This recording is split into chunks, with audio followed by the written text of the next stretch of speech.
what is randomness? So we know the famous Ugve phrase, there is no coincidence. That means there is nothing called randomness, and let's see whether that is true or not. So let us see some images. At the left hand you can see a chaotic synapse development, and at the right you can see a smoke coming out of a cigarette. Now can you predict what kind of shape the smoke will take over time, or can you predict what was the starting pattern of this synapse growth when it began initially? We can't, because these are random. What if I say you that this smoke coming out of the cigarette is done in 3D Studio Max, and the left, it is a computer simulation of cell growth, neuron growth. Now you know that, oh, this is completely predictable because we have done with a computer, right? And computer cannot predict random number, cannot compute random number. It is called pseudo-random. It is a concept that it gives a feeling of randomness, but it is not really random. So now you know, before I told you it seemed random, and after I told you, you know this is no more random now. So the difference is only the knowledge. Whether you know how these were created exactly, and then you know that, okay, this is not random anymore. And before that, I did not supply you with the knowledge how these were created, and I gave you a pseudo impression that it was random. So let us see a few other things. Let us see one directional pendulum, one-sided pendulum. Okay. Now we all know physics of this is very simple. We have studied this when we were in class 8th standard. This is called simple harmonic motion.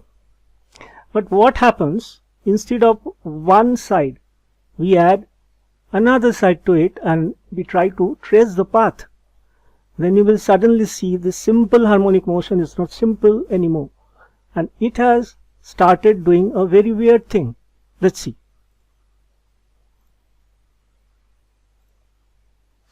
So this is a double pendulum which has two hands. Okay. Now let's play it and you will see what I meant. And this is no more a simple graph which you can predict. So let's see, after 2 minutes of time, let's see what is that it has drawn. It has drawn this graph, okay. Now looking at this graph, you can tell, neither you can tell how it started, how it ended. Now suppose a parameter of our life is like this two-sided pendulum. There are two parameters which is varying with time, and it is controlling a particular feature of our life. Suppose it's a love, and it has two parameters. Now this chaotic path, it can actually create the same chaotic path if we started the pendulum always from the exact initial point, then it will create always the same path. But now exact, the point we call exact, it is once in trillions. So if I try to manually do this, it won't create the same path. It will create a different chaotic path. Our life is like that. If two people, we think they are taking birth at the same time, but they will still have at least a nanosecond difference, which over the time will make shift of their basic characteristics completely differ over time. And if we suppose, this is a very simple illustration, if we suppose it's a 9-handed pendulum, and there are other people who has this 900 basic pendulum, and this pendulum is actually suppose controlling only one thing in our life, one characteristic. Like this, we have say 100 900 pendulum to control our life. Think how complicated is that. And this 900 pendulum of 100 are joined together in some way. So one characteristics is controlled by other characteristics. Now this is only for me, and there are other people surrounding me who has the same kind of structure. It's very complicated, but again we have shown that this is completely governed by physics. That means we can say that our characteristics can be predictable. So suppose I took birth at 9:30 p.m. on a day.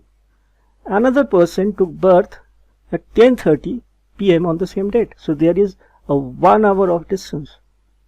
So if you keep tracing the path, you will see that after 15 years, suddenly we have met on a road junction, all of a sudden, and we are so happy that it seems a big coincidence that we have met another person after 15 years. This is not. This is a very complicated, chaotic path which